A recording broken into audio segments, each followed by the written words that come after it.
Hello friends, so that was the scope of video that what we are going to learn from this video. चलिए इस video को हम थोड़ा सा आगे बढ़ाते हैं।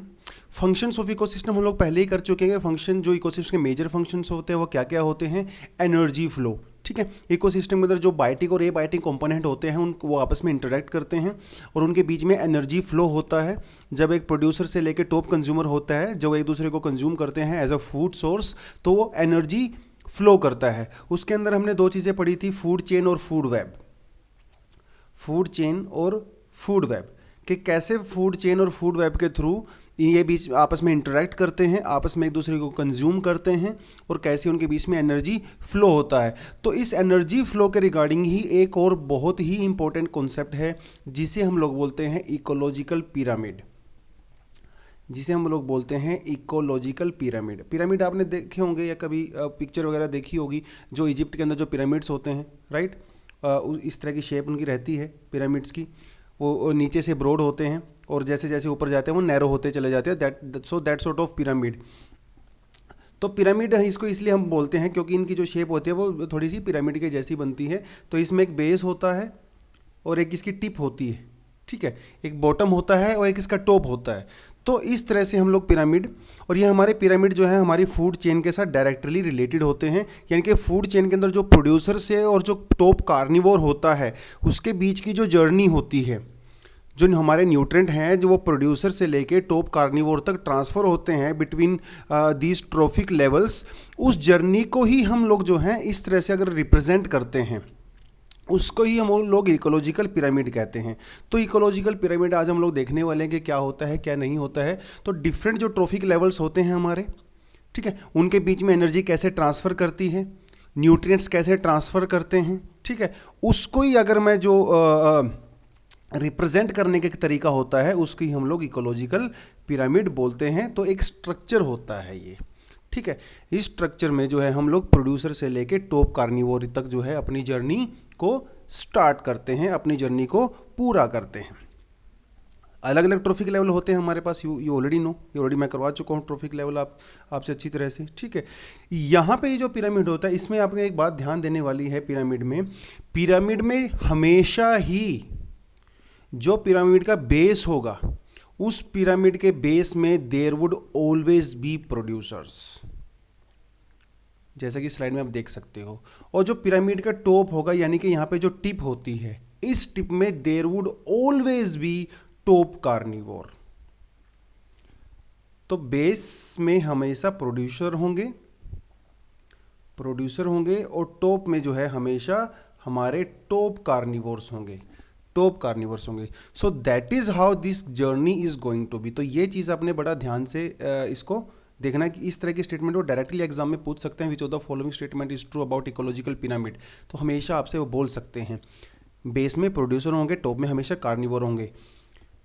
यहाँ पे एक चीज़ और आपको नोट करने वाली है, ये पिरामिड जो है वो अपराइट भी हो सकते हैं, इन्वर्टेड भी हो सकते हैं। यानी कि जो आप यहाँ पे पिक्चर में देख सकते हो ये सीधा है, ठीक है, ये इसका अपोजिट भी हो सकता है, यानी कि इस तरह से भी हो सकता है, उल्टा भी हो सकता है और इस तरह से वो अपराइट भी हो सकता है। तो पिरामिड दोनों शेप का हो सकता है, चाहे वो अपराइट पोजीशन वाला हो और चाहे वो इन्वर्टेड पोजीशन वाला हो। स्टिल बेस में हमेशा ही प्रोड्यूसर होंगे, टॉप में हमेशा ही टॉप कार्निवोर्स होंगे, ठीक है। और एक चीज़ और आपने यहाँ पे नोटिस करनी है, जो ब्रॉड होता है, ऐसे चलेगा ना पिरामिड, ब्रॉड होगा और धीरे धीरे नैरो होता चला जाएगा। इस चीज़ से बिल्कुल भी फर्क नहीं पड़ता कि वो ब्रॉड आपका नीचे है या वो ब्रॉड आपका ऊपर है। जैसे आप यहाँ पे देख सकते हो, ये इस साइड वाला आपका जो है वो अपराइट है, राइट, सीधा है, और इस साइड वाला जो है आपका इन्वर्टेड है। अपराइट वाले में बेस जो है वो ब्रॉड है, नीचे की तरफ है, टॉप जो है वो नैरो है, जो ऊपर की तरफ है। इन्वर्टेड वाले में क्या है, बेस नैरो है और टॉप जो है वो ब्रॉड है। इट डजेंट मैटर आपका बेस ब्रॉड है या आपका बेस नैरो है, it doesn't matter at all. Always base पे प्रोड्यूसर होंगे, टॉप पे कार्निवोर्स होंगे, चाहे वो बेस आपका नैरो हो चाहे वो बेस आपका ब्रॉड हो। यानी कि आपका पिरामिड चाहे अपराइट हो चाहे वो इन्वर्टेड हो, नीचे हमेशा प्रोड्यूसर्स होंगे, ऊपर ऊपर हमेशा जो है वो कार्निवोर्स होंगे। यानी कि when we go from bottom to the top, bottom में हमेशा प्रोड्यूसर्स होंगे, टॉप में हमेशा कार्निवोर्स होंगे। इस चीज़ को मैं बार बार रिपीट कर रहा हूँ बिकॉज कई स्टूडेंट को ये काफ़ी कंफ्यूजिंग लगता है जब आप एग्जाम वगैरह में इस चीज़ों को देखते हो। बेस जो है आपका यानी कि bottom, it can be narrow, it can be broad. आपका जो टॉप होता है it can be narrow, it can be broad, it doesn't matter. What matters is that base would always contain producers and top will always contain consumers. Top consumer यानी कि top carnivore. Getting this point? तो ये जो ecological pyramid का जो सबसे पहला idea दिया था that was given by Charles Elton. One day exams में पूछ लेते हैं, बैंकिंग वाले एग्जाम होते हैं, स्टेट पीसीएस वगैरह में इस तरह के पूछ लेते हैं। यूपीएससी में तो खैर नहीं बोलूँगा मैं कि इस तरह की चीज़ें पूछते हैं, बट येस वनडे एग्जाम में they can ask you that kind of actual information. Charles Elton, he was the first person, ecologist थे वो, ठीक है। उन्होंने 1927 में इकोलॉजिकल पिरामिड के बारे में बताया और इसको डिस्क्राइब किया, इसके यूजफुलनेस को जो है डिस्क्राइब किया, ठीक है।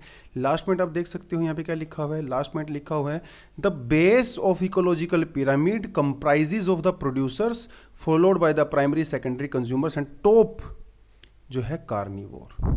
बेस में हमेशा प्रोड्यूसर होंगे, जैसे ही आप बेस से ऊपर जाओगे प्राइमरी कंज्यूमर, उससे ऊपर जाओगे सेकेंडरी कंज्यूमर, उससे ऊपर जाओगे टर्शरी कंज्यूमर, सबसे टॉप पे होंगे टॉप कार्निवोर, ठीक है। आप यहाँ पे इस डायग्राम में देख सकते हो, यहाँ पे देख सकते हो producer, then your primary consumer, then your secondary consumer and then your top carnivore. That is how this journey is going to be. So पहले तो हमें इकोलॉजिकल पिरामिड के बारे में ही बेसिक जानकारी होनी चाहिए, कॉम्प्लिकेशन में तो मैं बाद में जाऊंगा। वो बेसिक जानकारी ये है कि इकोलॉजिकल पिरामिड एक्चुअली होता क्या है। हमारी जो फूड चेन होती है, जैसे फूड चेन प्रोड्यूसर से टॉप कंज्यूमर तक जाती है, वैसे ही उसको ही रिप्रेजेंट करने का एक तरीका होता है इकोलॉजिकल पिरामिड्स। इकोलॉजिकल पिरामिड के बेस में यानी कि नीचे हमेशा प्रोड्यूसर होंगे, टॉप में हमेशा टॉप कार्निवोर होगा यानी कि टॉप कंज्यूमर होगा। आपका बेस जो है वो ब्रॉड भी हो सकता है और ऊपर नैरो हो सकता है, आपका बेस जो है वो नैरो भी हो सकता है और ऊपर ब्रॉड भी हो सकता है, doesn't matter. Your base can be broad, your base can be narrow, doesn't matter at all. Base पे हमेशा प्रोड्यूसर ही होंगे। Getting this point? चलिए, तो थोड़ा सा तो आपको इन्फॉर्मेशन जो है यहाँ से आप स्लाइड में देख सकते हो, हम आपका साथ शेयर भी कर देंगे, तो आप यहाँ से रिवाइज कर सकते हो, कोई इशू हो तो आप बाद में भी पूछ सकते हो। अब इकोलॉजिकल पिरामिड कितने टाइप के होते हैं? ये होते हैं 3 टाइप के, pyramid of numbers, pyramid of biomass, pyramid of energy और प्रोडक्टिविटी, ठीक है। यानी कि पहले वाले में पिरामिड ऑफ नंबर में हम लोग क्या कंसिडर करने वाले हैं? हम लोग काउंटिंग करने वाले हैं, कितने प्रोड्यूसर्स हैं, उनको कितने कंज्यूमर जो हैं कंज्यूम कर रहे हैं। So we are going to count them. तो जिसमें हम उनके नंबर को कंसिडर करेंगे सो उसको बोलते हैं पिरामिड ऑफ नंबर्स, ठीक है। तो पहले हम लोग पिरामिड ऑफ नंबर को देख लेते हैं। पिरामिड ऑफ नंबर, ठीक है। जैसे मान लो मैं आपको एग्जांपल देता हूँ, एक पिरामिड ऑफ नंबर का एक जनरल से एग्जांपल देता हूँ, ठीक है। तो प्राइमरी प्रोड्यूसर, हम लोग प्राइमरी प्रोड्यूसर से ही स्टार्ट करेंगे डेफिनेटली, ठीक है। तो प्राइमरी प्रोड्यूसर कौन होते हैं? हमारे ग्रीन प्लांट्स होते हैं, green plants, trees and all that, right. तो they are our primary producers, ठीक है। Suppose there is a tree, it's a primary producer. कितना है? ओनली वन ट्री, ठीक है। Suppose on this one tree there are 5 birds, ठीक है, जो यहां पे रहते हैं, इसके फ्रूट्स वगैरह को कंज्यूम करते हैं, ठीक है। They are the primary consumers, ठीक है। अब इन बर्ड्स को जो है कोई और कंज्यूम कर रहा है, ठीक है, सेकेंडरी कंज्यूमर कंज्यूम कर रहा है। सपोज इन बर्ड्स को जो है कोई hawk, may be a hawk is consuming some other smaller birds, तो may be there are only one hawk in that particular area, maybe it can be. तो हम यहाँ पे क्या कंसिडर कर रहे हैं, we are not considering the flow of energy. Definitely वो तो हो ही रहा है फ्लो ऑफ एनर्जी, अरे एनर्जी के लिए तो सब खा पी रहे हैं ना, सबको एनर्जी चाहिए सर्वाइव करने के लिए, तो वो तो एक पर्पस है ही। बट यहां पे हम लोग जो है नंबर्स को कंसिडर कर रहे हैं। प्राइमरी कंज्यूमर 1, 5 बर्ड्स, 1 हॉक, और उसके बाद हॉक भी मर जाएगा, तो उसके बाद हमारी डेट्रिटस फूड चेन स्टार्ट हो जाएगी। So when I consider the number of producers and the number of consumers, that sort of pyramid is called your pyramid of numbers. Simple, very simple, ठीक है। तो ये हमारा जैसे पिरामिड है, आप यहां पे देख सकते हो। पिरामिड के बेस में क्या है, आपके प्राइमरी प्रोड्यूसर्स, पिरामिड के टॉप में क्या है, आपके टॉप कार्निवोर्स। सो एक pyramid of number, it deals with the relationship between the number of primary producers and the number of consumers at different levels. और primary producer would always be situated on the base, and consumers जो है वो top carnivore जो होगा वो आपका top पे यहां पे होगा, top carnivore. So we are just trying to count them, we are just to, जितने हमारे जो ट्रॉफिक लेवल होंगे, जितने भी ट्रॉफिक लेवल होंगे, आप यहाँ पे देख सकते हो, हर ट्रॉफिक लेवल पे हम लोग जो हैं उनको काउंट करने वाले हैं, उनको हम लोग काउंट करने वाले हैं। तो नंबर ऑफ पिरामिड जो है, it can B of 2 types, it can B upright यानी कि सीधा भी हो सकता है जैसा आप डायग्राम में देख सकते हो, और ये इसका उल्टा भी हो सकता है, इन्वर्टेड भी हो सकता है, ठीक है। ये हमारा नंबर ऑफ पिरामिड, जो पिरामिड ऑफ नंबर जो है, ये सीधा भी हो सकता है लाइक दिस, और ये उल्टा भी हो सकता है, इन्वर्टेड भी हो सकता है like this. It doesn't matter, it doesn't matter. What matters is कि जो बेस होता है, दोनों का base, it will always consume primary producers, और जो दोनों का टॉप होता है, it would always consume top consumers.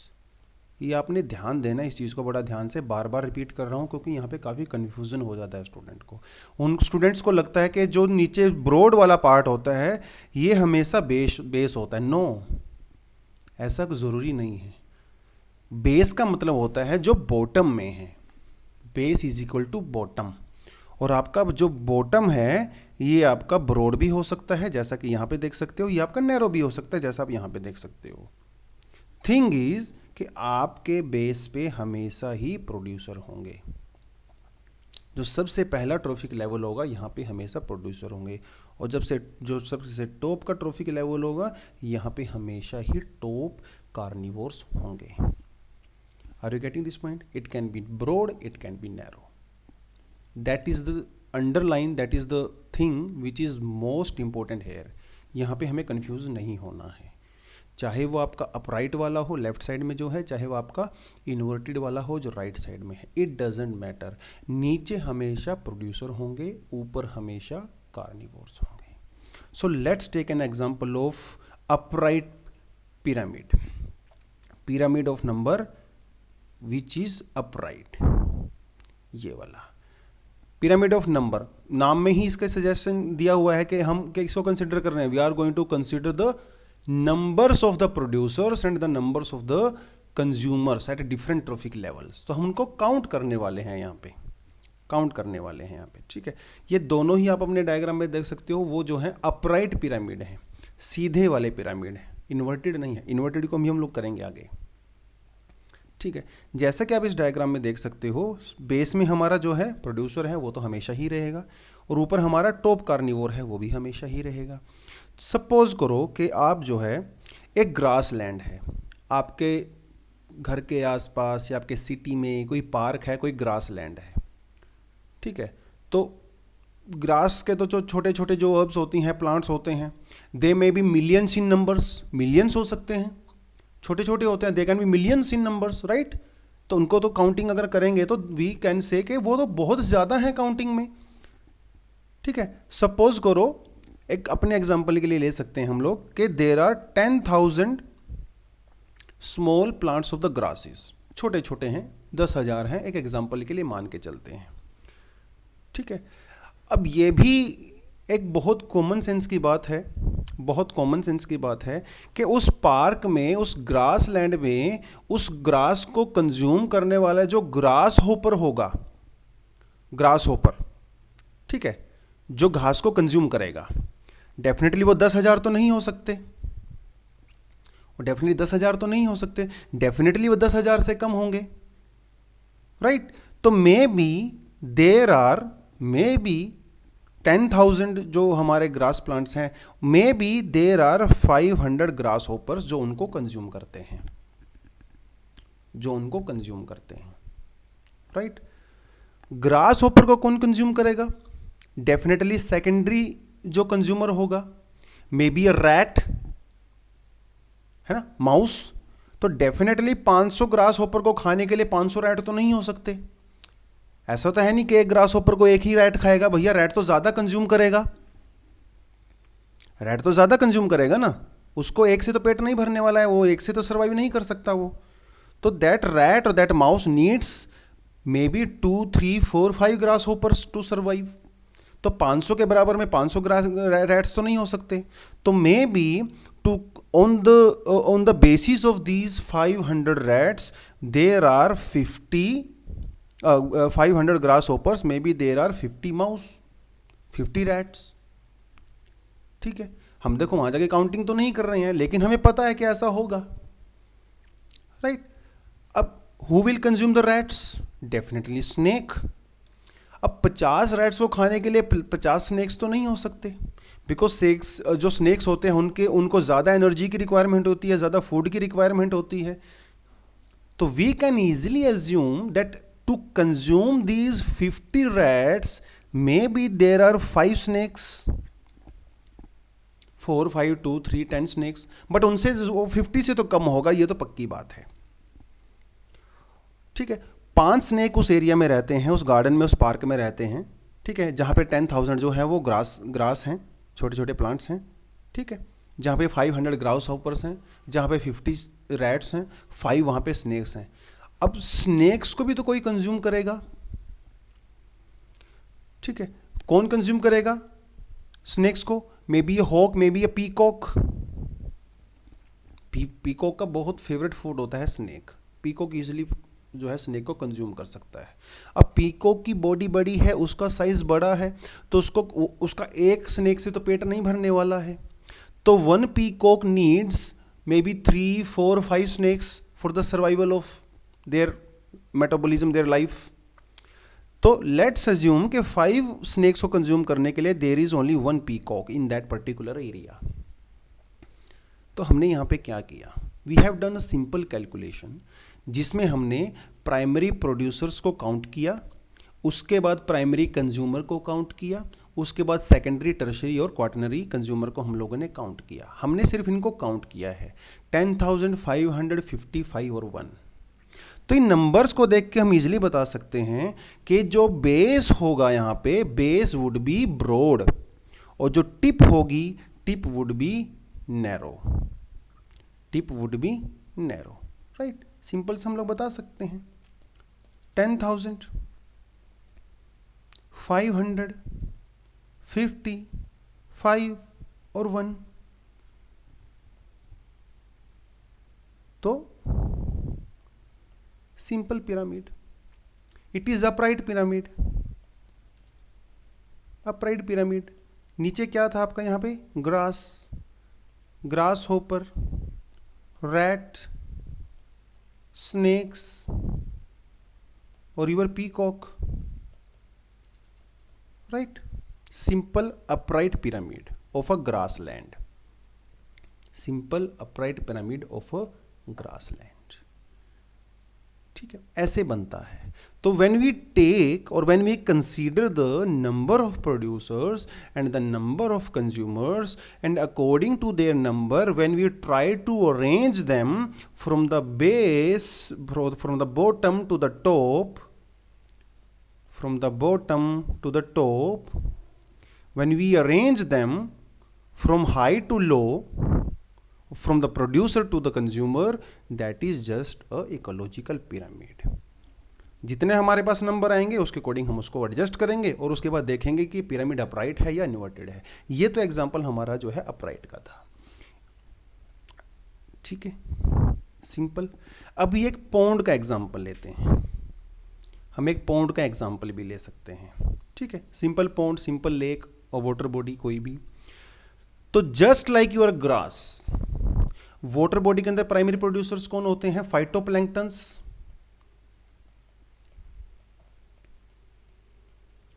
Phytoplanktons, they are very small microscopic plants, algae type के होते हैं, ठीक है। They are also millions in numbers, तो may be there are also 10,000, तो मैं इन दोनों को नंबर कंसिडर सेम ही कर लूंगा, ठीक है। May B there are 10,000 phytoplanktons जो उस वाटर बॉडी के ऊपर तैर रहे हैं, वो फोटोसिंथेसिस कर रहे हैं, अपना फूड खुद बना रहे हैं। फाइटोप्लैंक्टन्स को कौन कंज्यूम करेगा? Small fishes, very small fish, ठीक है। कोई पौंड है आपके घर के आसपास, आपके सिटी में, आपके गाँव में कोई पौंड है, तालाब जो होता है, ठीक है, वहाँ पे छोटी छोटी फिश होती हैं, उनका फूड कौन होगा? वो छोटी फिश कौन है? They are primary consumers. तो 10,000 फाइटोप्लैंक्टन को कंज्यूम करने के लिए suppose there are 500 small fishes. 500 को स्मॉल फिशेस को कंज्यूम करने के लिए suppose there are 5 big fishes, बड़ी वाली फिश हैं। फिश पे कौन कंज्यूम करेगा? मे बी सम बर्ड,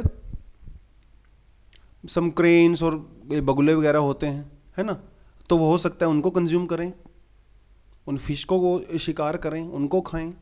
तो 5 फिश को कंज्यूम करने के लिए 5 बर्ड तो नहीं हो गए, बिकॉज बर्ड की तो फूड रिक्वायरमेंट ज़्यादा है, बड़ा बर्ड है, सारस है या क्रेन है, ठीक है। तो they will consume more fishes. तो suppose there are 1 or 2 birds, they are consuming big fishes, right. So same situation में जैसे हमने ग्रासलैंड का पिरामिड बनाया था, उसी सेम फैशन में we are going to construct a pyramid for a pond और अ वाटर बॉडी। तो it would always be upright, जैसे आप देख सकते हो यहाँ पे। गोज फाइटोप्लैंक्टन्स जो प्राइमरी प्रोड्यूसर्स होते हैं, they are going to be so many in numbers, 10,000, 1 lakh, millions में हो सकते हैं। जैसे जैसे हमारे पौंड का साइज बड़ा होगा या छोटा होगा, डिपेंड कर सकता है। But we can be certain that their जो प्राइमरी प्रोड्यूसर होंगे, their numbers would always be more than the consumers. एक तालाब के अंदर, एक पौंड के अंदर जो है, फिश की संख्या कभी भी फाइटोप्लैंक्टन से ज़्यादा नहीं हो सकती। अरे भैया वो खाएंगी क्या? जब वो खा ही नहीं पाएंगी तो वो सर्वाइव कैसे करेंगे? They would die, they would die. अगर कंज्यूमर ज़्यादा हो गए, प्रोड्यूसर कम हो गए, तो बैलेंस नहीं बनेगा ना। तो कंजप्शन के बीच में और प्रोडक्शन के बीच में एक बैलेंस तो होना ज़रूरी है, तभी इकोसिस्टम सर्वाइव करेगा। तो कंज्यूमर्स की जो संख्या है, that can never go beyond the number of the producers in your grassland and your pond ecosystem. तो यहां पे इट वुड बी अपराइट, यानी कि जो इसका बॉटम है, जो बेस है, दैट वुड बी ब्रॉड, और जो टॉप है that would be narrow. Bottom में क्या आएगा? Primary producers. टॉप पे क्या आएगा? Top carnivores. पहले वाले केस में top carnivore is a peacock, दूसरे वाले केस में मे बी सम बर्ड जो फिश को कंज्यूम करता है, ठीक है। तो that is your upright pyramid. That is, these are the 2 examples of these upright pyramid. आप यहाँ पे जो चीज़ें मैंने आपको बताई हैं, you can easily read that, study that, revise that, ठीक है। आप अपने हैंड रिटन नोट्स भी बना सकते हो। तो जो मैंने आपको बताया है वो सब आपको ऑलरेडी हम लोग नोट्स में प्रोवाइड करवा रहे हैं, ठीक है। बहुत ही सिंपल लैंग्वेज में है, इजी लैंग्वेज में है। बहुत सारे सोर्सेज को आपकी एनसीईआरटी, खुद के नोट्स और अलग अलग वेबसाइट से, अलग अलग सोर्सेज से, ठीक है, ये कलेक्ट करके बहुत ही सिंपल लैंग्वेज में कोशिश किया गया है कि हम आपको कंटेंट प्रोवाइड कराएं, ठीक है, आप इसको भी, ये इसकी पूरी PDF आपको ऑलरेडी मिल जाएगा। ठीक है, now let's go for the inverted pyramid. Pyramid of numbers जो इन्वर्टेड है, इन्वर्टेड का सीधा सीधा सा मतलब है कि उसका बेस जो है वो नैरो होगा, उसका जो टॉप है वो ब्रॉड होगा। ये इसका बेस है बॉटम और ये इसका टॉप है। टॉप पे हमेशा कौन होगा? टॉप कार्निवोर, यानी कि टॉप कंज्यूमर। बेस पे हमेशा कौन होगा? Primary producer. ये तो यूनिवर्सल लॉ है, चाहे इन्वर्टेड हो चाहे वो अपराइट हो। ठीक है, इन्वर्टेड वाले में बेस वुड बी नैरो और जैसे जैसे हम ऊपर जाएंगे it would be wider wider and wider. तो जो सबसे ऊपर होगा आपका जो टॉप होगा वो ब्रॉड होगा और जो बेस होगा वो नैरो होगा। ठीक है, let's take an example of inverted pyramid which is pyramid of numbers, which is a pyramid of numbers. यहाँ पे हम लोग एक एग्जांपल ले सकते हैं एक बड़े ट्री का।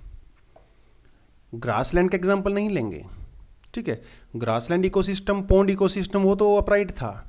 नाउ अभी यहाँ पे एग्जांपल लेते हैं एक ट्री के इकोसिस्टम का। एक ट्री जो बड़ा ट्री होता है, कोई बरगद का या कोई नीम का, कोई भी बड़ा ट्री होता है, उसका एग्जांपल लेते हैं। ठीक है, सपोज किसी पर्टिकुलर एरिया में एक काफ़ी बड़ा ट्री है, तो इसकी संख्या कितनी हुई? Only one tree. ठीक है, और एक ट्री पे जो है डेफिनेटली कोई एक बर्ड तो नहीं रहेगा, बिकॉज ट्री जो है वो ज़्यादा जो है सप्लाई करता है फूड की। तो ट्री कैन होल्ड और tree can support may B 10 birds, 15 birds, 20 birds, 25 birds, 30 birds, 50 birds, 100 birds, depending upon its size. लेकिन ट्री कितना है? Only one. Now suppose that tree can support 50 birds। ये जो बर्ड्स होते हैं दे आर प्राइमरी कंज्यूमर्स। तो primary consumer मतलब herbivore, they are going to consume जो सीड्स होते हैं या फिर जो लीव्स होते हैं या जो फ्रूट्स होते हैं उस ट्री के ऊपर। ठीक है, तो they are going to consume. Primary consumer मतलब हर्बीवोर। जैसे हमारा डियर होता है ना, वो घास खाता है, तो वो हमारा प्राइमरी कंज्यूमर हुआ, हर्बीवोर जिसको बोलते हैं। ठीक है, एक कार्निवोर होता है जो मांस खाता है, जो मीट खाता है, जो दूसरे एनिमल्स को कंज्यूम करता है, वो होते हैं हमारे कार्निवोर्स। ठीक है, तो suppose one big tree is able to support 50 birds। ठीक है, ओके है, चलेगा। अब बर्ड्स के बॉडी के ऊपर कभी आपने देखे होंगे छोटे छोटे जो है इंसेक्ट्स होते हैं जिन्हें हम पैरासाइट बोलते हैं। कि कोई चिकन वगैरह होगा, देखो पैरासाइट हमने वैसे भी देखे होंगे, किसी को जुएं हो जाती है ना, सर में जुएं हो जाती हैं, है ना, तो वो जुएं क्या है? वो भी पैरासाइट्स होते हैं। आपने कोई जो चिकन मुर्गे वगैरह देखे होंगे कभी, उनके कभी ऐसे स्किन को देखना, बालों को, उनमें आपको छोटे छोटे जो हैं वो इंसेक्ट्स दिखाई देंगे, छोटे छोटे। वो पैरासाइट्स होते हैं जो उनकी बॉडी पे रहते हैं और उनकी स्किन के ऊपर वो लोग रहते हैं, उनकी स्किन से ही वो लोग फूड जो है कंज्यूम करते हैं। तो they are many thousands and thousands of in numbers. एक बर्ड के ऊपर जो है वो थाउजेंड्स ऑफ छोटे छोटे इंसेक्ट्स हो सकते हैं। Those insects are called parasites, जो उनकी बॉडी पे रहते हैं। जैसे किसी के सर पे जुएं रहती हैं, वो भी पैरासाइट हैं। कभी आपने कोई काऊ को देखा होगा शहर में घूमते हुए, काउज वगैरह, उनके कान वगैरह के आसपास देखना या उनके बॉडी में नीचे स्टमक पे देखना, उनके बालों में देखना है। कुछ इंसेक्ट्स, कुछ लाइस जिसको बोलते हैं, कुछ टिक बोलते हैं जिनको टिक, वो आपको दिखाई देंगे। पैरासाइट के बारे में आपको डिटेल में बताऊँगा मैं क्लास में। ठीक है, तो वो लगे रहते हैं। अब एक काऊ के ऊपर, एक गाय के ऊपर या भैंस के ऊपर, एक डॉग के ऊपर you can see hundreds of small ticks insects. तो वो भी तो प्रोड्यूसर्स हैं, वो भी तो कंज्यूमर्स हैं, जो उस पर्टिकुलर बर्ड की या पर्टिकुलर एनिमल की स्किन से कुछ ना कुछ फूड कंज्यूम कर रहे हैं। तो डेफिनेटली 50 जो बर्ड्स होंगे उनके ऊपर 50 तो नहीं होंगे parasites. May B there are 5000 parasites on the skin of the 50 birds. There are so many. Parasites की बॉडी के ऊपर भी जो है उनसे भी छोटे छोटे जो है पैरासाइट्स रहते हैं, जिनको हम लोग बोलते हैं हाइपर पैरासाइट्स। Hyper parasites. तो जैसे एक बर्ड के ऊपर बहुत सारे पैरासाइट्स रहते हैं, ऐसे ही एक पैरासाइट की बॉडी के ऊपर बहुत सारे हाइपर पैरासाइट्स रहते हैं। तो 5000 हमारे पास पैरासाइट्स हैं, मे बी 5000 पैरासाइट्स की बॉडीज के ऊपर जो है देर आर 50,000 हाइपर पैरासाइट्स, वो और भी छोटे होते हैं। अभी आप यहां पे अगर बनाओगे pyramid, definitely it would B inverted, क्योंकि प्राइमरी प्रोड्यूसर तो हमारा क्या था, एक ट्री था। Primary producer 1, primary consumer, tertiary consumer, quaternary consumer, parasites and hyper parasites. तो इसमें जो आपका बेस बनेगा, that base would be narrow, और जो टॉप बनेगा दैट वुड बी ब्रॉड। और जब बेस नैरो बनता है और टॉप हमारा ब्रॉड बनता है, तब बनता है हमारा इन्वर्टेड पिरामिड। एक दूसरे एग्जांपल पे यहां पे भी देख सकते हो, वही ट्री वाला एग्जांपल है। यहां पे भी there is only one tree, it can support may be 50 birds, may be these are the very small birds. लेकिन छोटे बर्ड्स को कौन कंज्यूम कर रहा है, may B a hawk, may be an eagle, and वो छोटे बर्ड्स को कंज्यूम कर सकता है। तो डेफिनेटली 50 जो स्मॉल बर्ड्स होंगे, तो मे बी एक ट्री के ऊपर जो 50 स्मॉल बर्ड्स रहते हैं, देयर इज ओनली 2 और 3 हॉक्स जो उनको कंज्यूम करते हैं। ठीक है, हॉक और ईगल जो उनको कंज्यूम करते हैं। तो यहां पे जब आप नंबर को देखोगे तो we are going from low to high, और जब आप लो से हाई जाते हो तो आपका बॉटम जो है वो हमेशा नैरो बनता है, और आपका जो टॉप है वो हमेशा ब्रॉड बनता है। तो it is going to be your inverted pyramid, pyramid of numbers, because we are counting the producers and the consumers. जब काउंट करते हैं, it is pyramid of numbers. ठीक है, are you getting this point? चलिए, so next हम लोग करेंगे pyramid of biomass. Next we are going to do pyramid of biomass. ठीक है, biomass, what is the meaning of biomass? देखिए, mass का मतलब होता है वेट, मास मीन्स वेट, और bio means the living component of our ecosystem. ठीक है, जो भी लिविंग ऑर्गेनिजम्स होते हैं, लिविंग चाहे वो प्लांट हो चाहे वो एनिमल हो, उसमें प्राइमरी, सेकेंडरी, टर्शरी सब कंज्यूमर्स आ गए, प्रोड्यूसर्स भी आ गए। ठीक है, उन सब का जो वेट होता है, वेट, उसको बोलते हैं बायोमास। ठीक है, तो ये बायोमास दो तरह का हो सकता है कि हमारा ड्राई बायोमास होता है, हमारा वेट बायोमास होता है। ड्राई बायोमास में जो है पूरा वो जब सूख जाता है तो उसके बाद हम लोग उसका मास जो है उसका यानी कि वेट उसका करते हैं। यानी पर्टिकुलर एरिया में, जैसे कि आपका कोई गार्डन है, कोई ग्रास लैंड है, तो वहाँ पे जो प्राइमरी प्रोड्यूसर यानी कि जो उतना वहाँ पे ग्रास और प्लांट्स जितना भी है, वहाँ पे जो प्राइमरी प्रोड्यूसर्स हैं, उनको हम लोग उनका वेट देखते हैं पर्टिकुलर एरिया में। वहाँ पे जो प्राइमरी कंज्यूमर्स हैं, जो टर्शरी कंज्यूमर्स हैं, जो सेकेंडरी कंज्यूमर्स हैं, उन सब का वेट करते हैं। ड्राई वेट भी करते हैं, वेट वेट भी करते हैं, लेकिन जो ड्राई वेट होता है वो थोड़ा सा ज़्यादा एक्यूरेट होता है as compare to weight biomass. ठीक है, एक तो चीज़ इसमें ये हो गई। दूसरी चीज़ इसमें ये है कि इसको जो है फाइंड आउट करने के कई सारे तरीके होते हैं।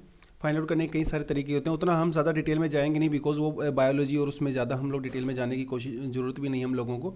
उसमें एक तरीका ऐसा होता है जिसमें जो बोन्स होती हैं, बोन्स और जो मांस होता है, यानी कि जो फ्लैश होता है, यानी कि जो मांस होता है और जो हड्डियाँ होती हैं, हम दोनों का ही बायोमास मेज़र करते हैं। लेकिन जो ज़्यादा एक्यूरेट है उसमें हम लोग बोन्स हो गए, जो टीथ हो गए, उसको कंसिडर नहीं करते हैं। जो खाली जो फ्लैश होता है, फ्लैश जो मैंने जो मांस होता है, ठीक है, हड्डियों के ऊपर, उसके ही हम लोग ड्राई वेट को जो है कंसीडर करते हैं। तो इसमें कई सारे तरीके हो सकते हैं। हम सब तरीकों इसमें हम लोगों को कंबाइन करने के बाद ही हम लोग पिरामिड ऑफ बायोमास की बात करते हैं। तो पिरामिड ऑफ बायोमास, तो पहले हमें पता होना चाहिए बायोमास क्या होता है। देखा, हमारे कई सारे ट्रॉफिक लेवल होते हैं, है ना, primary producer, primary consumer, secondary consumer, tertiary consumer. तो इतने जितने हमारे ट्रॉफिक लेवल होते हैं, हर ट्रॉफिक लेवल पे एक पर्टिकुलर बायोमास होता है। ठीक है, जिसे हम बोलते हैं standing crop. It is called a standing crop. उसके लिए एक पर्टिकुलर नाम दिया गया है, स्टैंडिंग क्रॉप। यानी कि जो हमारा सपोज ये प्राइमरी प्रोड्यूसर है हमारा यहाँ पे, ठीक है, आप डायग्राम में देख सकते हो प्राइमरी प्रोड्यूसर। तो इस ट्रॉफिक लेवल के ऊपर जितने हमारे प्राइमरी प्रोड्यूसर यानी कि ग्रीन प्लांट्स हैं, ठीक है, उनका कितना वेट होगा, ठीक है, that is called a standing crop at this trophic level. जो प्राइमरी कंज्यूमर्स हैं उनका कितना वेट होता है पर्टिकुलर ट्रॉफिक लेवल में, पर्टिकुलर एरिया में, that is also called the standing crop at that particular traffic level. ठीक है, तो इसे जनरली हम लोग जो है ग्राम पर जो है वो पर स्क्वायर मीटर में भी इसको हम लोग जो कर सकते हैं, किलोग्राम पर स्क्वायर किलोमीटर में भी हम लोग इसको मेज़र कर सकते हैं। तो ये जो ग्राम किलोग्राम जो है ये इसकी वेट, डेफिनेटली वेट मेज़र करने की यूनिट होती है। ठीक है, so that is how this biomass is taken up. इस बायोमास को के थ्रू पिरामिड्स को कैलकुलेट करने का एक सबसे जो बड़ा बेनिफिट है उसमें यह है कि इसमें जितने भी ऑर्गेनिजम्स का जो साइज़ होता है, ठीक है, इसमें साइज़ मैटर नहीं करता है, बिकॉज इसमें हम लोग उनका मास, उनका वेट कैरी कर रहे हैं। उनको जो वो मर जाते हैं, उनको सूख जाते हैं, ड्राई मास हम लोग कंसिडर करते हैं। तो इसमें साइज़ को ज़्यादा मैटर नहीं करते, कौन सा ऑर्गेनिज्म का साइज़ ज़्यादा है, छोटा है, बड़ा है, मीडियम है। वो एक जो है जो ड्रॉबैक था इस पिरामिड को कैलकुलेट करने में, वो दूर हो जाता है बिकॉज ऑफ दिस बायोमास। ठीक है, हालांकि बहुत इफेक्टिव नहीं है, इनका काफ़ी क्रिटिसिज्म भी है, वो क्रिटिसिज्म हम आगे देखेंगे इसको करने के बाद। ठीक है, तो just like the pyramid of numbers, pyramid of biomass भी जो है दोनों तरीके का हो सकता है। It can B upright, it can B inverted, सीधा भी हो सकता है और उल्टा यानी कि इन्वर्टेड भी हो सकता है। लेकिन एक चीज़ हमेशा ही फिक्स रहेगी, बेस पे आपके प्रोड्यूसर्स होंगे, टॉप पे आपके जो है आपके टॉप कार्निवोर्स होंगे। So let's take an example of pyramid of biomass which is upright, यानी कि जो सीधा होता है, जैसा कि आपने यहाँ पे डायग्राम में आप देख सकते हो। ठीक है, तो ये जो बायोमास जो का पिरामिड हमने यहाँ पे कंसिडर किया है, this is taken from a grassland और टेरेस्ट्रियल इकोसिस्टम की मैं बात करूं या फिर ग्रासलैंड की बात करूं, जैसा हमने वहां पे किया था। तो पिरामिड ऑफ नंबर जो ग्रासलैंड में था, दैट वाज आल्सो अपराइट। ठीक है, pyramid of a pond, pyramid of number in case of a pond, that was also upright, सीधा था वो भी। तो जब टेरेस्ट्रियल इकोसिस्टम में यानी कि पर्टिकुलर ग्रासलैंड में हम लोग जो है पिरामिड ऑफ बायोमास जब हम लोग बनाने की कोशिश करते हैं, उसको देखते हैं, that is also a upright pyramid, that is also a upright pyramid. Let me adjust this a little bit. ठीक है, तो ग्रासलैंड, तो जो जैसे कोई हमारा पर्टिकुलर कोई ग्रासलैंड है, कोई पार्क है, कोई बड़ा एरिया है, ठीक है, तो वहाँ पे जितने भी ग्रीन प्लांट्स या जो ग्रास है, जितने भी वहाँ पे जो फोटोसिंथेसिस करते हैं, यानी कि जो प्राइमरी प्रोड्यूसर्स हैं, जब मैं उनका सबका वेट लूँगा, उनका वेट जब मैं कैलकुलेट करूँगा, so definitely that weight is going to be larger than the primary consumer, जो यानी कि हमारे हर्बीवोर हैं। जैसे हमारे जो ग्रास लैंड्स हैं, जो हमारे ग्रीन प्लांट्स हैं, सपोज उनका वेट जो है 1000 किलोग्राम, इस एग्जांपल में हमने लिया है 1000 किलोग्राम। ठीक है, उनको जब उनका ड्राई वेट कैलकुलेट किया जाता है इन सब ग्रीन प्लांट्स का, प्राइमरी प्रोड्यूसर्स को, suppose that is 1000 kilogram. Now अब हम वेट पे आते हैं किसके, हमारे प्राइमरी कंज्यूमर्स के। हमारे प्राइमरी कंज्यूमर्स कौन होते हैं, जो हमारे हर्बीवोर्स होते हैं, जैसे हमारा डियर हो गया या ग्रास होपर्स हो गया, रैबिट्स हो गए, राइट, वो हर्बीवोर्स होते हैं, वो प्राइमरी कंज्यूमर्स होते हैं। उनका वेट इज 100 किलोग्राम।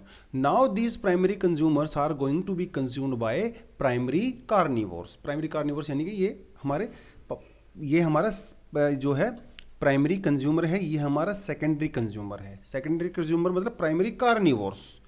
ठीक है, मतलब कार्निवोर का मतलब ये है they don't eat grass, they eat only other animals. Herbivore का मतलब होता है they eat only green plants, right. तो ये हमारे प्राइमरी कार्निवोर भी कह सकते हैं, इसको सेकेंडरी कंज्यूमर भी कह सकते हैं, सेम थिंग। तो उनका वेट इज सपोज 10 kg।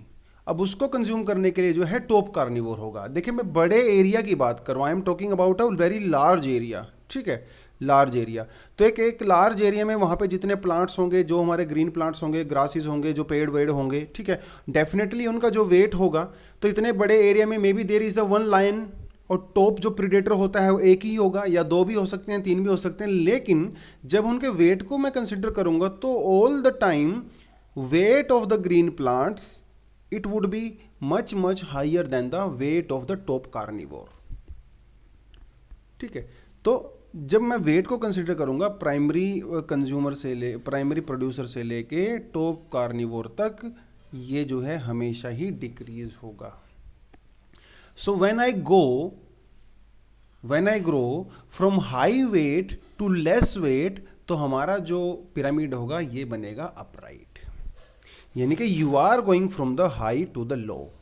और जब आप हाई से लो की तरफ जाते हो, हमारा पिरामिड हमेशा अपराइट ही बनता है, यानी कि इसका जो बेस होगा इट वुड बी ब्रॉडर और जो इसका टॉप होगा दैट वुड बी नैरो, तो ये बनता है हमारा अपराइट, राइट। इन्वर्टेड में भी देख लेते हैं, इन्वर्टेड में कैसा होगा। इन्वर्टेड में we can take an example of aquatic ecosystem, यानी कि we can take a example of a pond और ए वाटर लेक, जो भी हमारी वाटर बॉडीज होती हैं। यहाँ पे प्रोड्यूसर्स कौन होते हैं, यहाँ पे प्रोड्यूसर होते हैं फाइटोप्लैंक्टन्स, फाइटोप्लैंक्टन्स वहाँ पे प्रोड्यूसर्स होते हैं, ठीक है। They are very tiny like microscopic organisms, ठीक है। तो जब मैं उनका ड्राई वेट लेता हूँ, ठीक है, वो काफ़ी कम आता है as compare to the primary consumers, यानी कि जो हमारी वहाँ पे छोटी छोटी फिश होती हैं जिनको कंज्यूम करती हैं। तो छोटी जो फिश होती हैं डेफिनेटली उनका जो वेट है वो ज़्यादा है, जैसे यहाँ पे ग्राम पर सेंटीमीटर क्यूब में लिया उन्होंने, डेफिनेटली फिश का जो वेट होता है वो तो ज़्यादा होगा as compare to that microscopic phytoplankton. छोटी फिश को जो बड़ी फिश कंज्यूम करती हैं डेफिनेटली उनका जो ड्राई वेट होगा या इनका जो बायोमास होगा that would always be higher than the lower यानी कि स्मॉलर फिशेस, ठीक है। तो यहाँ पे क्या हो रहा है, बायोमास जो है वो initially it was low, then it is going towards the higher side. तब जब कम से ज़्यादा की तरफ चलते हो तो यहाँ पे बेस जो है, बेस वुड बी नैरो, जो बेस जो है वो नैरो हो जाता है, और जो यहाँ पे जो टॉप होता है, ठीक है, वो हो जाता है ब्रॉड। तो इस केस में यूअर ये जो देख रहे हो आप यहाँ पे, आवर पिरामिड बिकम्स इन्वर्टेड, ठीक है। तो बस इतना आपने ध्यान रखना है। तो बायोमास और pyramid of number, they can B upright, they can B inverted depending on the ecosystem जो हम वहाँ पे उस टाइम पे कंसिडर कर रहे हैं, ठीक है। Now the most important and the most interesting is your pyramid of energy.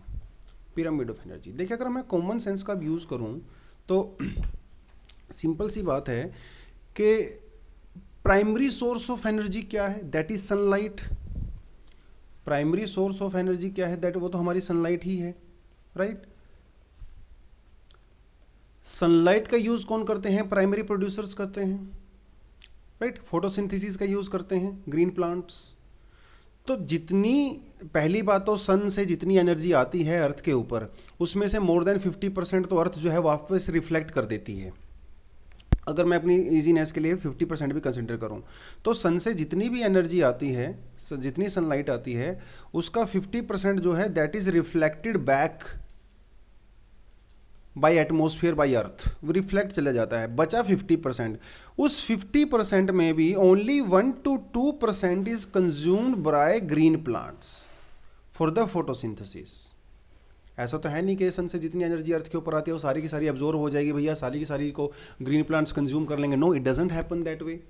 तो जो 50% बचता है, हार्डली उसका 1 से 2-3% जो है वो ग्रीन प्लांट्स उसको कंज्यूम करते हैं, ठीक है। अब ग्रीन प्लांट्स ने सनलाइट का यूज़ किया, उससे जो है फूड बनाया, फोटोसिंथेसिस किया, CO2 का यूज़ किया, सनलाइट का यूज़ किया, वाटर का यूज़ किया, सोइल से न्यूट्रिएंट्स लिए, ये सबको मिला के जो है उन्होंने जो है फूड बनाया इन, ठीक है। तो सनलाइट को, इन सब न्यूट्रिएंट्स को जो है एक केमिकल में जो है वो कन्वर्ट कर दिया, ठीक है।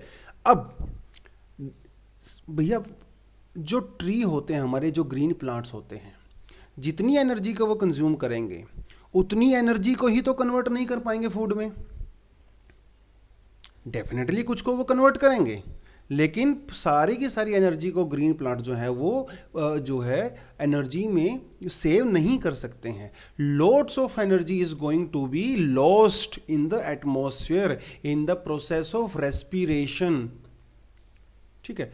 जो ट्री होता है उसका भी तो अपना एक रेस्पिरेटरी सिस्टम होता है, उसका भी अपना एक प्रोसीजर होता है जिसके थ्रू वो वर्किंग करता है। तो उस काफ़ी सारी एनर्जी वहीं पे खर्च हो जाती है, हीट की फॉर्म में एटमॉस्फेयर में लॉस्ट हो जाती है। कुछ एनर्जी ही वो अपनी लीव्स में और अपनी जो ट्रंक होते हैं उसमें सेव कर पाता है। Getting this point. अब जितना फूड आपने कंज्यूम किया, सपोज जितना फूड आपने कंज्यूम किया, अब ऐसा तो है नहीं कि सारे फूड से जो एनर्जी आपको मिलेगी अपनी बॉडी में सेव कर लोगे, नहीं। तो बहुत सारी एनर्जी तो वैसे ही लॉस्ट हो जाती है इन द फॉर्म, जैसे आप बात करते हो, चलते हो, फिरते हो, सोते हो, सांस लेते हैं, घूमते फिरते हैं, एक्टिविटीज़ करते हैं, तो बहुत सारी एनर्जी तो इस चीज़ में भी खर्च हो जाती है, हमारी एटमॉस्फेयर में हीट की फॉर्म में लॉस्ट हो जाती है, राइट। तो same happens with the tree also. तो वो जितनी एनर्जी सनलाइट से लेता है वो tree, that only some part of that energy is going to be stored in the tree, rest of the energy is going to be lost.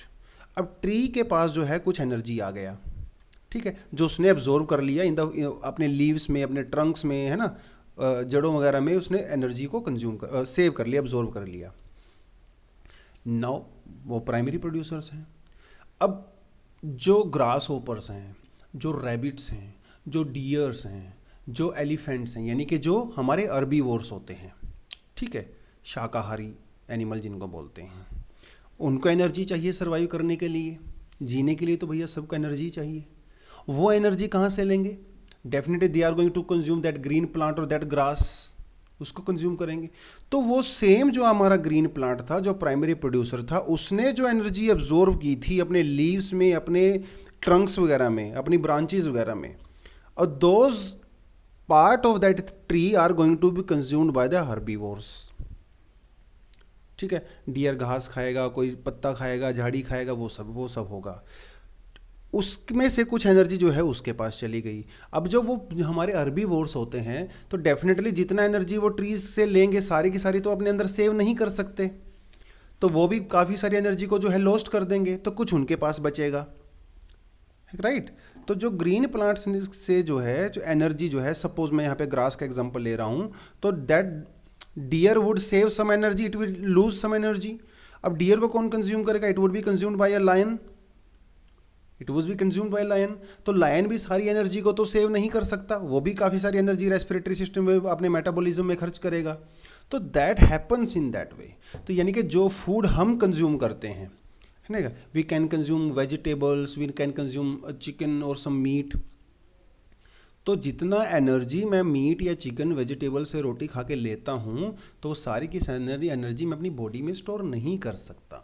ठीक है, most of the energy is going to be lost in the atmosphere in the process of heat or by maintaining my metabolism. ठीक है, तो ये procedure होता है. तो pyramid of energy की जहाँ पे एक बात आती है, इसमें एक चीज़ हमेशा हमेशा यूनिक होती है. जब आप एक ट्रॉफिक लेवल से दूसरे ट्रॉफिक लेवल में जाओगे तो energy is always going to be reduced. Energy is going to be reduced, यानी कि ग्रास में जितनी एनर्जी थी ग्रास होपर में उससे कम आएगी. ग्रास होपर में जितनी एनर्जी थी रैट में उससे कम आएगी. रैट के अंदर जो एनर्जी थी स्नेक में उससे कम आएगी. स्नेक में जो एनर्जी थी वो हॉक में उससे कम जाएगी. यानी कि जितना प्लांट एनर्जी कंज्यूम करते हैं by from the sunlight, that energy level is going to be reduced as we move through the trophic level. Energy हमेशा कंज्यूम होगी, क्योंकि कम होगी, क्योंकि कुछ ना कुछ एनर्जी हमेशा ही प्रोसीजर के अंदर, प्रोसेस के अंदर, मेटाबॉलिज्म के अंदर जो है वो लॉस्ट होती चली जाती है. That is the primary function और that is the primary fundamental aspect of the pyramid of energy. When we move from the primary producer to the top carnivore, energy level is going to be reduced at every trophic level. इसे बोलते हैं हम लोग 10% rule. 10% rule भी हम लोग इसको बोलते हैं. ठीक है, तो पिरामिड ऑफ एनर्जी क्या इंडिकेट करता है? पिरामिड ऑफ एनर्जी इंडिकेट करता है कि डिफरेंट ट्रॉफिक लेवल्स में एनर्जी कैसे ट्रांसफर हो रही है. That is the primary function. ठीक है, एक चीज हो गई. दूसरी चीज, energy is always going to be reduced from lower trophic level to the higher trophic level. That is our second point. ठीक है, ये हो गया. अब इसका हम कोई एक एग्जांपल ले लेते हैं. इसका एग्जांपल ले लेते हैं. ठीक है, सपोज जो कोई ब्लैंक शीट देख लेता हूं मैं.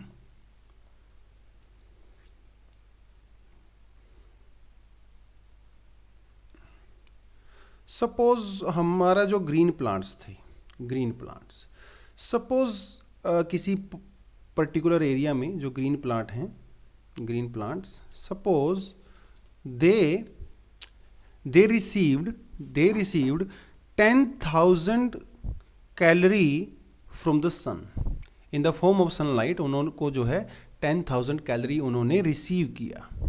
ठीक है, सनलाइट का यूज़ किया, कार्बन डाइऑक्साइड का यूज़ किया, वाटर का यूज़ किया, न्यूट्रिएंट्स का यूज़ किया फ्रॉम द सोइल. अब ये ग्रीन प्लांट जो हैं definitely they are not going to store 10,000 calorie, है ना, इतना तो स्टोर नहीं कर पाएंगे। तो वो कितना करेंगे, they would be able to store only 1000 calories. 9000 calorie कहां चली गई, इट इज लॉस्ट। उसके मेटाबॉलिज्म को मेंटेन करने में रेस्पिरेटरी सिस्टम में जो है 9000 कैलोरी जो है it would be lost, only 1000 calorie would be stored in the leaves, in the branches, in the trunks etcetera. यानी कि only 10% energy is stored at the next level, right. Now these green plants are going to be consumed by deer. Deer are the primary consumers, they are the herbivores. उनको कितना मिलेगा, definitely जितनी store थी, तो they will receive 1000 calories. Consume तो भैया उन्होंने कर लिया, खा लिया 1000 कैलोरी, लेकिन 1000 कैलोरी में से कितना एनर्जी वो जो है अपनी बॉडी में स्टोर कर सकते हैं, अपनी बोन्स में, अपने फ्लैश में कितना स्टोर कर सकते हैं, ओनली 10%। तो 1000 का 10% कितना हुआ, 100 कैलोरी। 900 कैलोरीज जो है it would be lost in metabolism and in maintaining the like respiratory system and all that. Only 10% energy is going to be stored at the next level, at the next level, ठीक है। This is called 10% rule. Now this deer is going to be consumed by lion. It is going to be consumed by a lion. अब lion को कितनी total energy milli, only 100 calorie, but it would be able to store only 10% of it, यानी कि only 1 calorie, और sorry 10 calorie. 10%, 10 only 10%, 90% तो वो lost हो गया, right. So that is how this 10% rule works. Only 10% energy is transferred और stored at the next trophic level. तो जब आप एक ट्रॉफिक लेवल से दूसरे ट्रॉफिक लेवल में जाओगे, you will be able to store only 10% of its energy. जैसे मैं दिन भर में मान लो कंज्यूम करता हूँ, बहुत सारा फूड कंज्यूम करता हूँ, वेजिटेबल्स कंज्यूम करता हूँ, मीट कंज्यूम करता हूँ, सपोज अपने पूरे दिन में जो है मैंने 5000 कैलोरी को कंज्यूम किया। अब क्या मैं पूरी 5000 कैलोरी को अपनी बॉडी में स्टोर कर पाऊंगा, no. 90% of this energy is going to be lost. Respiratory system, metabolism में इधर चलूँगा दौड़ूंगा, उन सब में तो एनर्जी लगता है ना। तो इसमें से जो है 90% energy is going to be lost in atmosphere in the form of heat. Only 10% of energy is going to be stored in my flesh, in my bones, जहाँ मर्जी आप उसको बोल सकते हो, ठीक है। Only 10% energy, only 500 calorie would be stored in my body. This is 10% rule, this is 10% rule, ठीक है। तो एक चीज तो हमें समझ में आ गई कि हम लोग जब प्राइमरी प्रोड्यूसर से टॉप कार्निवोर की तरफ जाएंगे, तो energy is going to be reduced always. हमेशा एनर्जी का लेवल जो है वो रिड्यूस होगा जब आप प्रोड्यूसर से कार्निवोर की तरफ जाओगे। यानी कि जो बेस होगा प्राइमरी प्रोड्यूसर का, base would always B broader and top will always be narrow, क्योंकि टॉप में तो एनर्जी बचा ही नहीं। अरे भैया 10% करके कितना ही बचेगा वहां तक, है कि नहीं। So that happens. तो पिरामिड ऑफ जो एनर्जी होती है, इसमें एक सिंपल सा रूल है, वो ये है कि pyramid of energy is always going to be upright. It can never be inverted. हमारे इकोसिस्टम में ऐसा कभी नहीं होगा कि प्रोड्यूसर्स के पास जो है कम एनर्जी थी और टॉप कंज्यूमर के पास जो है ज़्यादा एनर्जी थी। It will never happen. हमेशा एनर्जी जो है वो रिड्यूस होती है जब आप एक ट्रॉफिक लेवल से दूसरे ट्रॉफिक लेवल पे जाते हो। So that is why pyramid of energy is always going to be upright, always going to be upright, always going to be upright. Simple सा स्टेटमेंट एग्जाम में पूछा जाता है, which of the following statement is true, उसके अंदर ये आपको देखने को मिलेगी स्टेटमेंट। ठीक है, pyramid of energy can be upright and inverted. This statement is wrong. Pyramid of energy is going to be always upright. देखो, देखने में लगता है कि काफ़ी एक्सट्रीम स्टेटमेंट है, क्योंकि एग्ज़ाम में जब भी एक्सट्रीम स्टेटमेंट आती हैं ऑलवेज ऑल द टाइम वो रॉन्ग होती हैं, लेकिन कभी कभी धोखा मत खाना, कभी कभी एक्सट्रीम स्टेटमेंट जो है वो ट्रू होती हैं। इस केस में this extreme statement is completely correct. ठीक है, तो इसको ध्यान रखना है आपने। तो यहाँ पे देखो एक इलस्ट्रेशन भी दिया हुआ है बाय दिस सिंपल डायग्राम, ठीक है। तो प्रोड्यूसर्स थे ठीक है, सॉरी ये अलग है। तो जब आप प्रोड्यूसर हैं, प्रोड्यूसर से जब हम लोग कंज्यूमर की तरफ जाएंगे तो energy will always be decreased. ये डायग्राम जो है वो किसी अलग का दिया हुआ है, वो जो बायो अक्यूमुलेशन वगैरह मैं आपको कराऊंगा। ठीक है, आप यहाँ पे देख सकते हो, ये तो वैसे भी आपको मिलेगा ही। Primary producer 100% energy, herbivores 10%, carnivore only 1%, 0.1%, 0.001%। ये क्या हो रहा है, they are getting only 10% of energy. ठीक है, तो 5000 कैलोरी से 500 कैलोरी, 500 कैलोरी से जो है 50 कैलोरी, 50 कैलोरी से ओनली 5 कैलोरी, 5 कैलोरी से 0.5 कैलोरी। ठीक है, so that is how energy transfers from one trophic level to another trophic level. ठीक है, तो ये कुछ पॉइंट हैं आपको याद करने हैं। ठीक है, क्योंकि एग्जाम वगैरह में यहाँ से क्वेश्चंस पूछ सकते हैं। तो ये पॉइंट जो मैंने अब तक आपको बताया है पूरे पिरामिड वाले में, तीनों में, उनके ही कुछ इंपॉर्टेंट जो हैं पॉइंट यहाँ पे हैं। ठीक है, तो you can go through this slide, it would be very helpful for you. चलिए जी, तो जो हमने ये पिरामिड्स पढ़े हैं, क्रिटिसिज्म भी है इनका, कुछ फुल प्रूफ तो नहीं है, हर चीज़ में कुछ ना कुछ लिमिटेशंस होती हैं, ड्रॉबैक्स होती हैं। तो ऐसे ही जो इकोलॉजिकल पिरामिड होते हैं, इनके भी कुछ क्रिटिसिज्म हैं, कुछ ड्रॉबैक्स हैं। देखिए मेंस में क्वेश्चन पूछ सकते हैं, what do you understand by ecological pyramids, discuss its drawbacks और find out the drawbacks, critically examine the ecological pyramids with examples. इस तरह के क्वेश्चन आपको मेंस में पूछ सकते हैं। तो you should know the criticism also. सबसे बड़ा और जो सबसे इम्पोर्टेंट क्रिटिसिज्म क्या है, वो ये है कि जो इकोलॉजिकल पिरामिड है ना, वो फूड वेब को कंसिडर नहीं करते हैं, वो सिर्फ फूड चेन को कंसिडर करते हैं। और हमारे इकोसिस्टम के अंदर जो है, आपको पहले ही पता है कि फूड वेब जो है it is almost irrelevant, food chain is almost irrelevant. हमारे फूड वेब एग्जिस्ट करती हैं।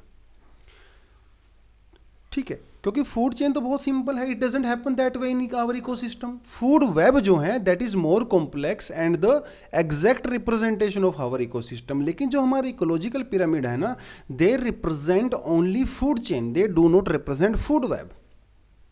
सो that is the biggest criticism of ecological pyramids.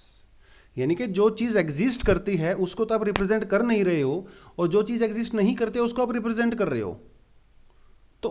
It is the highest criticism of this ecological pyramid, I would say. सबसे बड़ी चीज़ तो ये होगी। सो ये point आपको याद करना है। दूसरा पॉइंट, जब हम अलग अलग ट्रॉफिक लेवल की बात करते हैं, ठीक है, कुछ मैं ले लेता हूँ, जैसे ये ले लिया मैंने एग्जाम्पल के लिए। ठीक है, तो ये देखिए यहाँ पे कई सारे ट्रॉफिक लेवल हैं, प्रोड्यूसर्स हैं, ये डायग्राम इस तरफ है, तो रुको, let me change the position of my picture. ठीक है, as you can see in this diagram there are many trophic levels. ठीक है, from producer to primary consumer, यानी कि herbivores, फिर उसके बाद हम लोग प्राइमरी कार्निवोर, टॉप कार्निवोर, तो ये हमारे अलग अलग ट्रॉफिक लेवल हैं। एक ऑर्गेनिज्म यानी कि एक स्पीसी, ऐसा जरूरी नहीं है कि वो एक ही ट्रॉफिक लेवल पे होगा। A single organism or a single species can be a part of many trophic levels.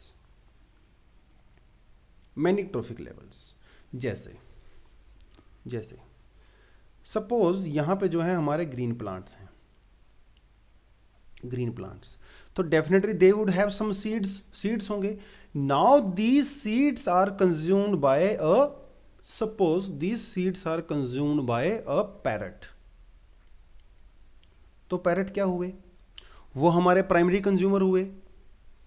Parrot consume करते हैं, सीड्स कंज्यूम करते हैं, फ्रूट्स खाते हैं, है कि नहीं, तो वो हमारे प्राइमरी कंज्यूमर हुए. तो इसका मतलब वो तो हमारे सेकेंडरी इस ट्रॉफिक लेवल पे एग्जिस्ट करने चाहिए. लेकिन पैरट जो हैं they can also eat insects,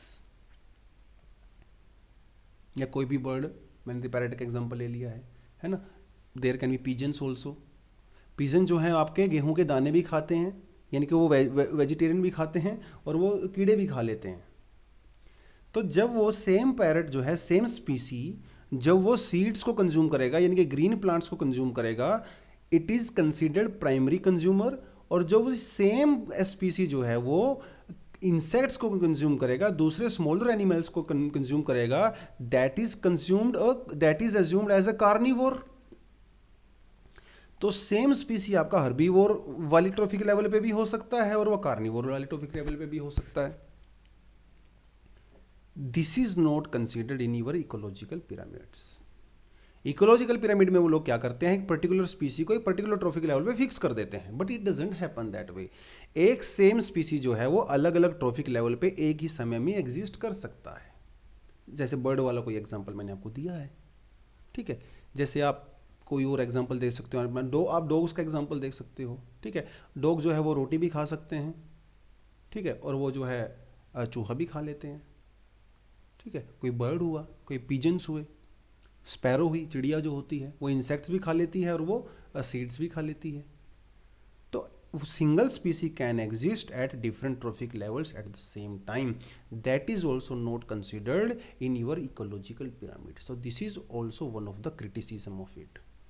mains में बहुत इंपॉर्टेंट है, मेंस के लिए बहुत इंपॉर्टेंट है. क्रिटिसिज्म लिखना कई बार आपका एग्जाम में आ जाता है. तीसरी चीज़, जब हम लोगों ने फूड चेन किया था तो वहाँ पे हमने दो तरह की फूड चेन की थी. एक हमने की थी ग्रेजिंग फूड चेन, दूसरी हमने की थी detritus food chain. Detritus food chain कहाँ से स्टार्ट होती है, डेड ऑर्गेनिक मैटर से स्टार्ट होती है. तो dead organic matters are consumed by detritivores, है ना, राइट. तो जो माइक्रो ऑर्गेनिजम्स होते हैं तो वो अगर आपको ध्यान हो तो ठीक है. तो जो यानी कि सेप्रोफाइट्स हमारे होते हैं, यानी कि मरने, देखो इन्होंने क्या बोला, इन्होंने सिंपल सी बात बोली कि एक प्राइमरी कंज्यूमर है, उसके बाद प्राइमरी प्रोड्यूसर है, प्राइमरी कंज्यूमर है, सेकेंडरी कंज्यूमर, टर्शियरी कंज्यूमर हो गए, यहाँ जाके बात खत्म हो गई. Ecological pyramid does not talks about once a top carnivore dies और a secondary primary consumers die, उसके बाद क्या होता है वो डेट्रिटस फूड चेन को कंसिडर नहीं करता है. But that is also very important part of our ecosystem, क्योंकि एनर्जी तो वैसे ही ट्रांसफर होगा. एनर्जी ट्रांसफर करने में डेट्रिटस फूड चेन का भी बहुत इंपॉर्टेंट रोल है, क्योंकि जब कोई ऑर्गेनिज्म मर जाता है तो उसके जो अंदर कॉम्प्लेक्स ऑर्गेनिक मैटर्स होते हैं, दोज कॉम्प्लेक्स ऑर्गेनिक मैटर और material is again converted into non organic. फिर वो नॉन ऑर्गेनिक से दोबारा से ऑर्गेनिक में कन्वर्ट होता है. तो ये ऑर्गेनिक को नॉन ऑर्गेनिक में कन्वर्ट करना, it is a very very important role which is played by our decomposers and the saprophytes. It is not considered in your ecological pyramids. That is also one of the biggest criticism. यानी कि हमारे जो ecosystem का जो पूरा part है, आप ये उसको कंसिडर ही नहीं कर रहे हो. आप सिर्फ लिविंग ऑर्गेनिज्म की बात करो. What about the dead organisms, what about the energy transfer which happens after that और दोज ऑर्गेनिजम्स आर डेड. तो we are not considering that. This is also one of the biggest criticism. तो तीन चार चीज़ें हम लोगों ने यहाँ पे देखी हैं. एक तो ये है कि it considers only food chain, food web को अकोमोडेट नहीं करता है. दूसरा ये है कि कोई पर्टिकुलर स्पीसी, पर्टिकुलर ऑर्गेनिज्म जो है एक समय में अलग अलग ट्रॉफिक लेवल पे एग्जिस्ट कर सकता है. तीसरा ये है कि इसमें हम जो है अपने सेप्रोफाइट्स, यानी कि जो हमारे डीकम्पोजर्स होते हैं, माइक्रो ऑर्गेनिजम्स होते हैं, जो उनको हम लोग कंसिडर नहीं करते हैं. And that is a very crucial part of our ecosystem. Getting this point. So that is the criticism. ये बेसिक लेवल के मेंस के परस्पेक्टिव से है. बेसिकली आपके मेंस के पर्सपेक्टिव से, ठीक है। अगला टॉपिक जो हम करने वाले हैं, इसके बारे में थोड़ा सा हिंट मैंने आपको पहले भी दिया था कि जब जो कंज्यूमर्स हैं वो कंज्यूम करते हैं कोई भी चीज़, तो वो उससे सिर्फ न्यूट्रिएंट्स ही नहीं लेते हैं, जबकि वो उससे पोल्यूटेंट्स भी लेते हैं। मतलब when I consume my vegetables, when I consume my meat as a food, तो I consume not only helpful nutrients, वो तो करेंगे ही, उसके साथ साथ जो है I also consume some pollutants which are very detrimental for my health. तभी तो आजकल हर जगह शोर मचा रहा है, ऑर्गेनिक खेती करो, ऑर्गेनिक मीट करो, ये करो वो करो, है ना। क्योंकि जो हमारी पोल्ट्री इंडस्ट्री होती है इसमें बहुत सारा उनको क्या करते हैं हम लोग, एंटीबायोटिक लगाए जाते हैं ताकि उनकी जल्दी ग्रोथ हो जाए।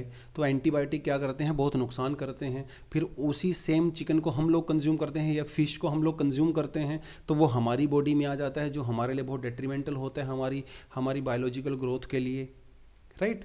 तो हम सिर्फ अच्छी चीज़ें ही कंज्यूम नहीं करते हैं, हम लोग ख़राब चीज़ें भी कंज्यूम करते हैं। तो ये जो पोल्यूटेंट्स होते हैं, ये हमारे इनका ट्रॉफिक लेवल के साथ क्या रिलेशंस होते हैं, ये हमारी फूड चेन में, फूड वेब में कैसे जो है ट्रैवल करते हैं, ठीक है, कैसे इनका फंक्शन होता है, that is also going to be covered in this topic. यानी कि we are going to talk about some pollutants. और दो बहुत इंपॉर्टेंट टर्म है जो आप लोग हमेशा सुनोगे, एग्जाम में भी आपको देखने को मिलेंगी, bio accumulation and bio magnification. Bio accumulation and bio magnification बहुत क्लोज टर्म है, बहुत रिलेटेड हैं आपस में, लेकिन दोनों का प्रोसीजर थोड़ा सा डिफरेंट होता है, that I am going to explain you here in this topic. Okay, so pollutants का मैंने आपको बता दिया, ठीक है। इस तरह से हमारे पोल्यूटेंट जो है वो काम करते हैं। चलिए इस टॉपिक को हम थोड़ा सा डिटेल में देखते हैं।